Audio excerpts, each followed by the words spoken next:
Hey guys, welcome back to new video. இந்த வீடியோவில் நம்ம என்ன பார்க்க போகிறோம் அப்படின்னா, விஜய் அண்ணா வந்து இன்னைக்கு ஈரோட்டில் ஒரு மீட்டிங் வந்து வச்சுருந்தாங்க. ஸோ அது வந்து ஒரு மினி மாநாடு லெவலுக்கே நடந்துச்சு அப்படின்னு சொல்லி நம்ம சொல்லலாம். இப்போ வந்து நம்ம என்ன பார்க்க போகிறோம் அப்படின்னா, இது வரைக்கும் விஜய் அண்ணா வந்து ஒரு ஒரு 4-5 மீட்டிங் இது மாதிரி கண்டக்ட் பண்ணியிருக்காங்க. 2 மாநாடு, ஒரு 4-5 டிஸ்ட்ரிக்ட் கவர் பண்ணியிருக்காங்க ரோட் ஷோவில். ஸோ இதெல்லாம் நீங்கள் வந்து அவர் பேசினது இது வரைக்கும் கேட்டிருப்பீங்க. பட் ஆனால் ஏன் இவ்வளோ தூரம் ரீச் ஆகுது அவர் பேசுகிறது மட்டும்? இது வரைக்கும் இன்னும் நிறைய அரசியல்வாதிகள் எல்லாம் பேசியிருப்பாங்க. அவங்கள விட ஏன் விஜய் அண்ணாக்கு மட்டும் அவ்வளோ ரீச் கிடைக்குது அப்படின்னு சொல்லி நீங்கள் இன்னைக்கு ஏதாவது யோசிச்சிருக்கீங்களா? நம்ம சொல்லலாம் வந்து இது வந்து ஸ்டார்டம், அவருக்கு இருக்க அந்த ஸ்டார்டம் அப்படி அது தும்முனாலும் அந்த அவ்வளோ தூரம் போயிருண்டா அவருக்கு ஸ்டார்டம்ல அப்படின்னு நம்ம சொன்னாலும், அவரோட கண்டென்ட்டு, அவர் கண்டென்ட் எப்படி எடுக்கிறாரு, அதை எப்படி டெலிவர் பண்ணுறாங்க அப்படின்றது தான் வந்து முக்கியமாக இருக்குது. ஸோ அதை தான் இந்த வீடியோவில் நம்ம ஃபுல்லாக பார்க்க போகிறோம். அவர் இது வரைக்கும் பேசினது எல்லாமே நீங்கள் வந்து பார்க்கலனாலும், இனிமேல் இதை நான் இந்த வீடியோ பார்த்துட்டு போய் ஃபியூச்சரில் பாருங்கள். நான் சொன்ன மாதிரி இது மாதிரி தான் அவர் ஆக்சுவலாக பேசியிருப்பார். ஸோ நான் வந்து என்னன்னு சொல்கிறேன், இது ஒரு 4 செக்மெண்ட்டாக வந்து பிரிக்கலாம் நம்ம விஜய் அண்ணா பேசினதை. ஃபர்ஸ்ட் செக்மெண்ட் என்ன அப்படின்னா வந்து, முதல்ல ஒரு டிஸ்ட்ரிக்ட் எடுக்கிறாரு. நம்ம வந்து எக்ஸாம்பிளுக்கு இந்த ஈரோடு டிஸ்ட்ரிக்ட் எடுத்துக்கலாமே. ஈரோடு டிஸ்ட்ரிக்ட்ல என்ன பண்ணுறாரு அப்படின்னா, இங்கே வந்து காளிங்கராயன் அப்படின்னு சொல்லிட்டு ஒரு மன்னர் இருக்காரு. அவரை வச்சு தான் இந்த ஈரோடோட ஒரு ஹிஸ்ட்ரியே அமையுது. ஸோ அதனால என்ன பண்ணுறாருன்னா, ஒரு டிஸ்ட்ரிக்ட்டுக்கு போயிட்டு அந்த டிஸ்ட்ரிக்டோட புகழ் என்ன, அதோட வரலாறு என்ன அப்படின்னு சொல்லி அதோட ஹிஸ்ட்ரியை வந்து சொல்லி மக்களை வந்து ஈர்க்கிறாரு. ஸோ அதை சொல்லிட்டு அவங்கள பற்றி ஒரு சின்ன கதை சொல்கிறாரு. சொன்னோடனே எல்லாம் வந்து அட்டென்ஷன் ஒரு பக்கம் வந்துடும். ஸோ இதை வந்து நம்ம கவனிக்கிறோம். அடுத்து இதை சொல்லிட்டு என்ன பண்ணுறாரு அப்படின்னா, அது இப்போ வந்து அந்த டிஸ்ட்ரிக்ட் வந்து எதுக்கு ஃபேமஸாக இருக்குது? இப்போ எக்ஸாம்பிள் திருப்பூர் எடுத்துக்கிட்டோம் அப்படின்னா, அது வந்து டெக்ஸு, இந்த மாதிரி டிஷர்ட் பனியன் இருந்தது அந்த மாதிரி சொல்லலாம்.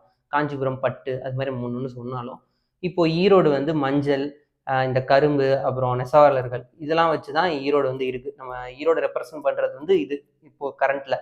ஸோ இதை பற்றியும் அந்த ஹிஸ்ட்ரியெல்லாம் வந்து பேசுகிறாரு. இது வந்து இப்படி இருக்குன்னு இதை சொல்கிறாரு.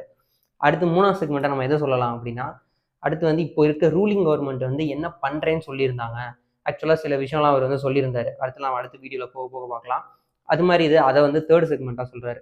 அடுத்து 4th வந்து நான் என்ன பண்ண போகிறேன் அப்படின்றதையும் சொல்கிறாரு. அடுத்து வந்து அவர் மேலே குற்றச்சாட்டு வச்சுருப்பாங்கல்ல, ஆப்போசிஷனாக இருக்கட்டும், இல்லை வேற எந்த கட்சியாக இருந்தாலும் அவர் மேலே ஒரு குற்றச்சாட்டு வச்சிருந்ததுக்கு வந்து அதுக்கு வந்து ஒரு எக்ஸ்பிளனேஷனோ இல்லை அவங்கள திருப்பி அப்போஸ் பண்ணுற மாதிரியான ஒரு விஷயத்த பேசுகிறாரு.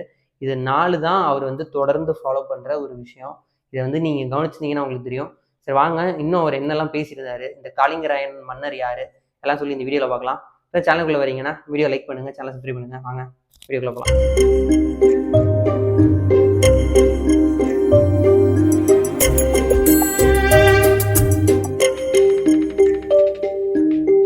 ஃபர்ஸ்ட் இப்போ நம்ம வந்து காளிங்கராயர்னா யாரு அப்படின்னு சொல்லி நம்ம பார்க்கலாம். காளிங்கராயன் அப்படின்னு சொல்றவர் வந்து ஒரு சிற்றரசர். இவர் வந்து 13வது செஞ்சுரியில வந்து ஈரோட்டை வந்து ஆண்டுட்டு இருந்திருக்காரு. ஆக்சுவலாக இவர் எந்த அரசருக்கு கீழே வராரு, எந்த டைனாஸ்டிக்கு கீழே வராரு அப்படின்னா, நம்ம எல்லாருக்குமே தெரியும் தமிழ்நாட்டை வந்து சேரா சோழா பாண்டியா அவங்க தான் வந்து நல்லாவே ரூல் பண்ணிட்டு இருந்தாங்க ரொம்ப காலமாவே. ஸோ அதில் வந்து இவர் பாண்டியாஸ்க்கு கீழே வராரு. ஸோ இவர் என்ன பண்ணுறாருன்னா, இவருக்கு வந்து ஒரு பொண்ணு இருக்காங்க. அந்த பொண்ணுக்கு வந்து பையன் பார்க்க போகலாம் அப்படின்னு சொல்லிட்டு தஞ்சை, அதாவது சோழா டைனாசிட்டிக்கு இது மாதிரி போறாரு. போருக்கு இடத்துல வந்து விருந்து வச்சிருக்காங்க, சாப்பிட்டுட்டு போகணும் மாதிரி சொல்லியிருந்திருக்காங்க. சாப்பிட போறதுக்கு முன்னாடியே இவர் காதில் என்ன கேட்குது, அங்கே 2 சமையல்காரங்க வந்து பேசிக்கிறாங்க. இது மாதிரி வந்து சாப்பாடு செய்யணும், இந்த 2 நெல் இருக்கு, பழைய நெல் கொஞ்சம் இருக்கு, புது நெல் இருக்கு, எந்த நெல்லை போட்டு சமைக்கலாம் அப்படின்னு சொல்லி அவங்களுக்குள்ள பேசிக்கிறாங்க. பேசும்போது ஒரு சமையல்காரர் என்ன சொல்றாரு, பழைய நெல்லே போட்டுக்கலாம், அங்கே நெல்லே இல்லாத இடத்துல இருந்து ஒருத்தன் வந்திருக்கான், அவனுக்கு எந்த நெல்லை போட்டான் என்ன, பழைய நெல்லே போடு அப்படின்னு சொல்லி அவர் சொல்லியிருந்திருக்காரு இன்னொருத்தர்கிட்ட. இது வந்து ஃபன்னா ஒரு ஜோக் மாதிரி சொல்லியிருந்திருக்காரு. ஸோ அது வந்து இவர் காதில் விழுந்தோடனே இவருக்கு வந்து மனசு கஷ்டமாகுது. ரிட்டன் கம்பேக் டு ஈரோடு வராரு. ஈரோடு வந்து இது மாதிரி ஒரு சபதத்தை வந்து மக்கள் முன்னாடி எடுக்கிறாரு. இது மாதிரி நான் இந்த ஆறு வந்து எடுத்துட்டு வருவேன், ஒரு ரிவரை அது மாதிரி நான் கொண்டு வருவேன், நம்ம வந்து இது மாதிரி நெல் எல்லாமே நம்மளே வந்து அறுவடை பண்ணி எல்லாம் பயிர் பண்ணணும் அப்படின்னு சொல்லி ஒரு சபதத்தை எடுக்கிறாரு. சொல்ற மாதிரியே அதை வந்து செஞ்சு காமிக்கிறாரு. ஆக்சுவலாக இது வந்து என்ன பண்றாரு அப்படின்னா, இவர் வந்து ஒரு 2 ஆறு இருக்கு, இது ஒரு 90 கிலோமீட்டருக்கு நடுவில் ஒரு ஆறு வந்து அவர் வந்து டேம் கட்டி கொண்டு வராரு. என்ன பண்றாருன்னா, பவானி டு நொய்யல் ஆறு, பவானி ஆறுல இருந்து ஒரு கிளையாறு மாதிரி இப்படியே கொண்டு வந்து நொய்யல் ஆறுக்கு சேர்க்கிறாரு. இதனால வந்து ஒரு 15,000 கிராமங்கள் வந்து அப்போ 13th செஞ்சுரியில பயனடைஞ்சிருக்காங்க.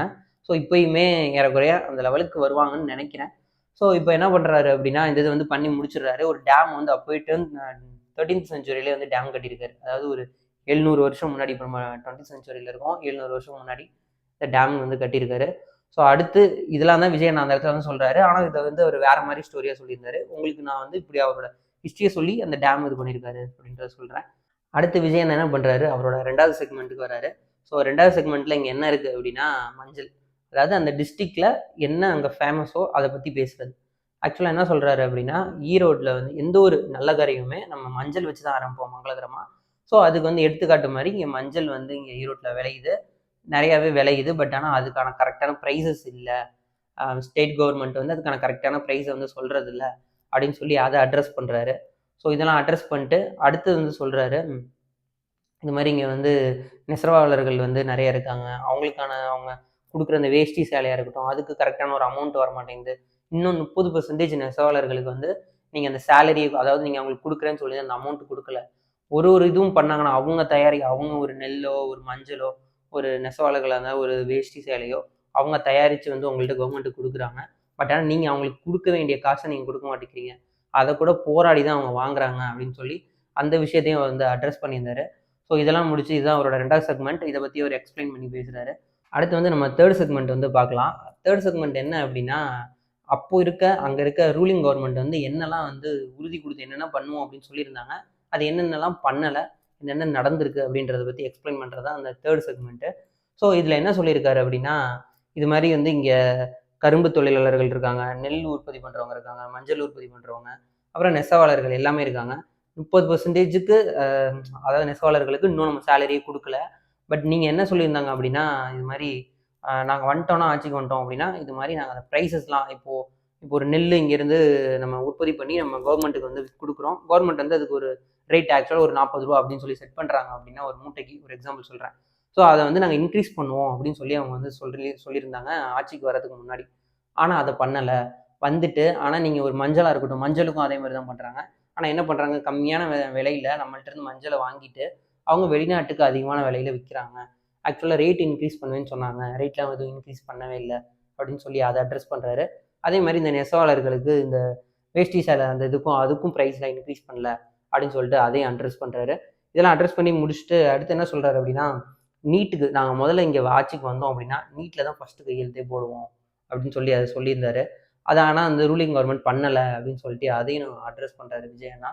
அடுத்து என்ன அட்ரஸ் பண்ணுறாரு அப்படின்னா, இதெல்லாம் ஒரு பேப்பரில் வச்சு அட்ரஸ் பண்ணி அவங்க வந்து ஒரு ஷீட் இதுக்கு முன்னாடி ரூலிங் பார்ட்டி வந்து கிரியேட் பண்ணிப்பாங்கல்ல, இது வந்து 101வது அறிக்கை, அது மாதிரி நம்பர்ஸ் பிரகாரமே அவர் சொல்கிறாரு. ஒரு நம்பரை சொல்லி அதை வந்து சொல்கிறாரு, இதெல்லாம் பண்ணுறேன்னு சொல்லியிருந்தீங்களே, பண்ணீங்களான்னு. இதெல்லாம் முக்கியமான விஷயம் என்ன அப்படின்னா, ஒரு ஆடியன்ஸோட இன்ட்ராக்ட் பண்ணுறாரு. இன்ட்ராக்ட் பண்ணும்போது தான் இன்னும் அதை வந்து கவனிப்பாங்க, கேட்பாங்க. ஏன்னா அடுத்தடுத்து கேட்கும்போது தான் ரிப்ளை பண்ண முடியும். ஸோ பட் ஆனால் இதில் தான் அவரோட அட்வான்டேஜ்னு நான் நினைக்கிறேன். ஸோ அடுத்து என்ன சொல்கிறாரு அப்படின்னா, இங்கே இருக்க நதிகள்லாம் வந்து ஈரோட்டில் இருக்க நதிகள்லாம் தூர்வாருவேன்னு சொன்னீங்களே, செஞ்சீங்களா அப்படின்னு சொல்லி அவரோட எப்போதும் போல டோனில் அவர் வந்து கேட்குறாரு.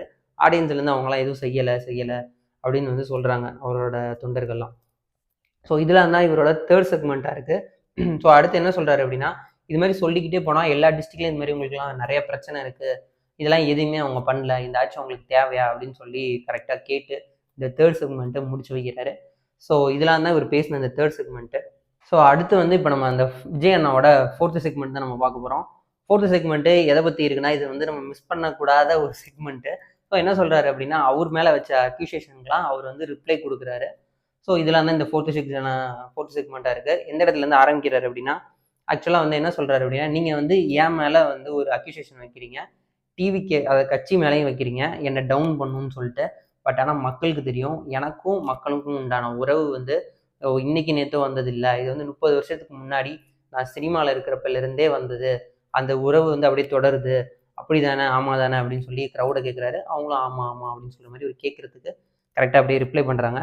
அடுத்து வந்து இவர் மேலே பொதுவாக வைக்கிற ஒரு அக்யூசேஷன் வந்து என்ன அப்படின்னா, எல்லாருமே தானே பெரியார் அவர் கட்சியில் அவர் வந்து இதாக அவரோட கொள்கை இருக்குது அப்படின்றாரு, அண்ணா இருக்குன்றாரு, எம்ஜிஆர் இருக்குன்றாரு அப்படின்னு சொல்லி ஒரு அக்யூசேஷன் மாதிரி வைக்கிறாங்க.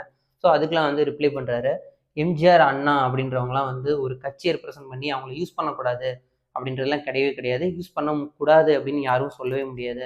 அவங்க வந்து தமிழ்நாட்டோட சொத்து மாதிரி, அவங்க யார் வேணால் வந்து யூஸ் பண்ணலாம், யாருக்கு கட்சிக்கு வேணுமோ நான் யூஸ் பண்ணிப்பேன். அவங்கள்ட்ட இருக்க அவங்க எப்படி ஆளுமை பண்ணாங்க அப்படின்றத நான் எடுத்துக்கிறேன். பெரியார்கிட்ட அதே மாதிரி கடவுள் மறுப்பு கொள்கையை தவிர மற்ற எல்லாத்தையும் நான் எடுத்துக்கிறேன். இதனால தான் நான் வந்து அவங்களெலாம் என்னோட கொள்கை தலைவர்களாக வச்சுருக்கேன் அப்படின்னு சொல்லி அடுத்து அவர் மேலே வச்ச அப்போசிஷனுக்கு அதுக்கு வந்து பதிலடி கொடுக்குறாரு. ஸோ அடுத்து என்ன அப்படின்னா, அப்போசிஷனை பார்த்து இது வந்து கேள்வி கேட்குறாரு. பெரியார் வந்து நீங்கள் கொள்கை தலைவராக வச்சுருக்கீங்க, ஃபுல்லு இது எல்லாமே வச்சுருக்கீங்க, பட் ஆனால் நீங்களே கொள்ளையடிக்கிறீங்களே அது மட்டும் இப்படி பெரியார் வந்து ஒரு சாகும்போது அவருக்கு வந்து ஒரு 5 பைசா கூட சொத்து எதுவும் சேர்த்து வைக்கல அப்படின்னு சொல்லியிருந்தாரு. ஆனால் உங்கள்கிட்ட அப்படி இல்லையே. இப்படி இருக்கிற நீங்கள் பெரியார் கொள்கையை வந்து நான் ஃபாலோ பண்ணுற ஒரு ஆள் அப்படின்னு வந்து சொல்லாதீங்க அப்படின்னு வந்து சொல்கிறாரு. அடுத்து என்ன பண்ணுறாரு அப்படின்னா, ஆக்சுவலாக வந்து அவர் வந்து காஞ்சிபுரத்தில் வந்து பேசியிருந்தார்.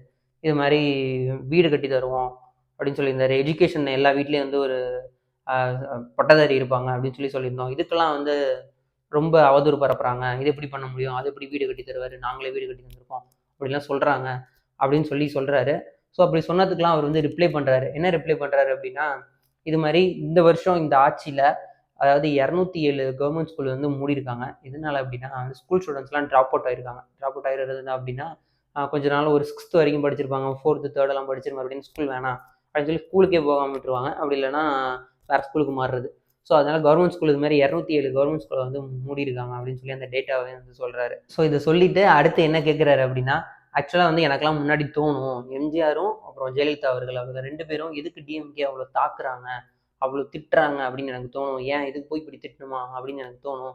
பட் ஆனால் இப்போ தான் எனக்கு தோணுது அதெல்லாம் கரெக்டு தான்.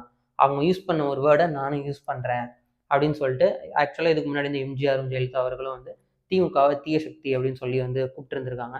ஸோ அதே இதை நானும் யூஸ் பண்ணுறேன் அப்படின்னு சொல்லிட்டு, டிவிக்கு வந்து ஒரு தூய சக்தி, திமுக வந்து ஒரு தீய சக்தி அப்படின்னு சொல்லி ஷவுட் பண்ணுறாரு. அதுக்கு ஏற்ற மாதிரி க்ரௌட்லேருந்து ரெஸ்பான்ஸும் அவருக்கு கிடைக்கிது. ஸோ இதெல்லாம் வந்து அட்ரஸ் பண்ணுறாரு. அட்ரஸ் பண்ணிட்டு இன்னும் யாரை சொல்கிறாரு அப்படின்னு யாரை வேணால் நம்ம எடுத்துக்கலாம். ஸோ அடுத்து என்ன சொல்கிறாரு அப்படின்னா, இப்போ வந்து என்னோட எதிரி யார் அப்படின்னு சொல்லி கேட்குறாரு. டிஎம்கேன்னு சொல்கிறாங்க. கொள்கை எதிரி யார் அப்படின்னு சொன்னோடனே பிஜேபி அப்படின்ற மாதிரி வந்து சொல்கிறாங்க. ஸோ சொன்ன உடனே என்ன சொல்கிறாரு அப்படின்னா, இவங்க 2 பேர் மட்டும்தான் என்னால் எதிர்க்க முடியும். மற்றபடி இந்த 2026 எலெக்ஷனுக்கு தகுதியே இல்லாத மற்ற யாரையுமே என்னாலலாம் எதிர்க்க முடியாது. இவங்க 2 பேர் மட்டும்தான் என் எதிரி. இவங்களை மட்டும்தான் நான் எதிர்க்க போகிறேன், எதிர்ப்பேன். என்ன எதிர்க்கலை அப்படின்னு நீங்கள் சொல்கிறதுனாலலாம் உங்களை எதிர்க்க முடியாது அப்படின்னு வந்து ஆக்சுவலாக இதை வந்து சொல்கிறாரு. ஸோ அடுத்து என்ன சொல்கிறாரு அப்படின்னா, நார்மலாகவே என் மேலே ஒரு அக்யூசேஷன் வைக்கிறீங்க. விஜய் வந்து 5 நிமிஷம் தான் பேசுகிறான், 10 நிமிஷம் தான் பேசுகிறான். ஆனால் நான் எத்தனை நிமிஷம் பேசினா உங்களுக்கு என்ன அப்படின்னு சொல்கிற மாதிரி அதை கேட்குறாரு. ஸோ அப்புறம் வந்து சினிமா டைலாக் பேசுகிறேன்னு சொல்கிறீங்க. சினிமா டைலாக் பேசுகிறேன் அப்படின்னா, இப்போ ரீசெண்டாக ஒரு கூட்டத்தில் வந்து ஒரு மீட்டிங்கில் வந்து முதலமைச்சர் வந்து சொல்லியிருக்காரு, என் கேரக்டரே புரிஞ்சுக்க மாட்டேங்கிறீங்களே அப்படின்னு வந்து சொல்லியிருந்திருக்காரு. ஸோ அப்போ இது வந்து சினிமா டைலாக் இல்லையா அப்படின்னு சொல்லி அதையும் விஜய் நான் வந்து அட்ரஸ் பண்ணி கேட்குறாரு. ஸோ உங்களுக்கு தெரிஞ்ச அரசியல்லாம் என்ன அப்படின்னா வந்து ஒருத்தவங்களை தனி மனிதரை வந்து தனியாக அவங்களோட பர்சனல் இதெல்லாம் பேசி அட்டாக் பண்ணுறது தான் உங்களோட அரசியல் அப்படின்னா, எனக்கும் அந்த அரசியல் பண்ண தெரியும். நான் ஒழுங்காக அரசியல் பண்ணலன்னு சொல்கிறீங்க. இது மாதிரி ஒரு டிஸ்ட்ரிக்டும் அட்டன் பண்ணுறேன், அங்கே இருக்க லோக்கல் பிரச்சனை நீங்கள் என்ன பண்ணுவேன் அப்படின்னு நீங்கள் சொல்லியிருந்ததையும் சொல்கிறேன், நான் என்ன பண்ணுவேன் அப்படின்றதையும் சொல்கிறேன். பட் ஆனால் இதெல்லாம் பேசியும் நீங்கள் என்னை வந்து ஒழுங்காகவே அரசியல் பண்ண தெரில அப்படின்னு சொல்கிறீங்க. ஸோ வேறு எப்படி பண்ணிட்டோம் உங்களை மாதிரி இது மாதிரி தனி மனிதனை தாக்கி இது மாதிரி பண்ணுறது பேர் தான் அரசியலா அப்படின்னு சொல்லி கேட்குறாரு. கேட்டுட்டு இது மாதிரி அரசியல் எனக்கும் பண்ண தெரியும் அப்படின்னு சொல்லியும் வந்து ஒரு பதிலடி கொடுக்குறாரு. ஸோ இதெல்லாம் பேசிட்டு என்ன சொல்கிறாரு அப்படின்னா, காஞ்சிபுரத்தில் இது மாதிரி சொல்லியிருந்தாரு, இது மாதிரி வீடு கட்டி தருவோம் அப்படின்னு சொல்லியிருந்தாரு. இது மாதிரி எல்லாம் படிச்சிருக்கணும் அப்படின்னு சொல்லியிருந்தாருல. ஸோ வீடு கட்டி தருவோம்னு சொல்லியிருந்தது, இது மாதிரி எல்லாம் எப்படி நாங்களே பண்ணிட்டோம் அப்படின்னு சொல்லி அப்போசிஷனில் சொல்லியிருந்தாங்க. சொல்லியிருந்ததுக்கு இது வந்து பதில் சொல்கிறாரு, நீங்கள் எதுவுமே பண்ண மாட்டீங்க, பட் ஆனால் பண்ணுனா அதை வந்து நீங்கள் குறை சொல்கிறீங்க. எக்ஸாம்பிள் அது இதே சொல்கிறாரு ஆக்சுவலாக சொல்லி, இது மாதிரி பஸ்ஸு ஃப்ரீயாக விட்றீங்க, பஸ்ஸு ஃப்ரீயாக விட்டுட்டு அப்புறம் ஓசி பஸ்ஸில் போகிற அப்படின்னு நீங்கள் சொல்கிறீங்க. அது எதுக்கு நீங்கள் செய்யணும், அது செய்யாமே இருக்கலாம் அப்படின்ற மாதிரி வந்து அவங்கள அப்போசிஷனை கொஸ்டின் பண்ணி அட்ரஸ் பண்ணுறாரு இப்படி. ஸோ இதெல்லாம் தான் அவர் பேசினது. இதெல்லாம் பேசிட்டு இந்த 4th செக்மெண்ட்டில் வந்து முடிக்கிறாரு. கடைசியாக இதுவுமே முக்கியம் தான், எல்லாமே பார்த்து பத்திரமா போங்க அப்படின்னு சொல்லி, வீட்டுக்கு பார்த்து பத்திரமா போங்க, எந்த பிரச்சனையும் இல்லாமல் மீட்டிங் நல்லா முடிஞ்சு எல்லாம் பத்திரமா வீட்டுக்கு போங்க அப்படின்னு சொல்லிட்டு கடைசியாக அவர் ஸ்டைலில் மாஸ்டரில் எடுத்த மாதிரி அந்த மாநாட்டிலையும் மதுரை மாநாட்டிலையும் எடுத்திருந்தார், மாஸ்டர் மூவி ஷூட்டிங்கில் எடுத்திருந்தார். அதே மாதிரி ஒரு சின்ன video clip, selfie video clip எடுக்கிறாரு. இதெல்லாம் எடுத்துட்டு அடுத்த மீட்டிங்கில் பார்க்கலாம், நன்றி வணக்கம் அப்படின்னு சொல்லி முடிச்சிடுறாரு. ஸோ இதுதான் இந்த 4th செக்மெண்ட். இவ்வளோ தூரம் நீங்கள் பார்த்துருப்பீங்கன்னு நினைக்கிறேன். இதுதான் அவர் யூஸ் பண்ணுற அந்த கண்டென்ட்டு. ஸோ இது அவர் யூஸ் பண்ணுற இந்த ஐடியா இது எப்படி இருக்குது அப்படின்னு சொல்லி நீங்கள் கமெண்ட்டில் சொல்லுங்கள். இது நீங்கள் கவனிச்சிருந்தீங்க அப்படின்னாலும் கமெண்ட்டில் சொல்லுங்கள். முன்னாடியே எனக்கு தெரியும்டா அப்படின்னா அதையும் கமெண்ட்டில் சொல்லுங்கள். இல்லை இப்போ தான் நான் கவனிக்கிறேன் அப்படின்னா அதையும் கமெண்ட்டில் சொல்லுங்கள். இது வரைக்கும் வீடியோ பார்த்துருப்பீங்க அப்படின்னு நினைக்கிறேன். ஸோ இந்த வீடியோ லைக் பண்ணுங்கள், சேனல் சப்ஸ்கிரைப் பண்ணிக்கோங்க. அடுத்தடுத்த வீடியோவில் நம்ம பார்க்கலாம். Tata, bye by.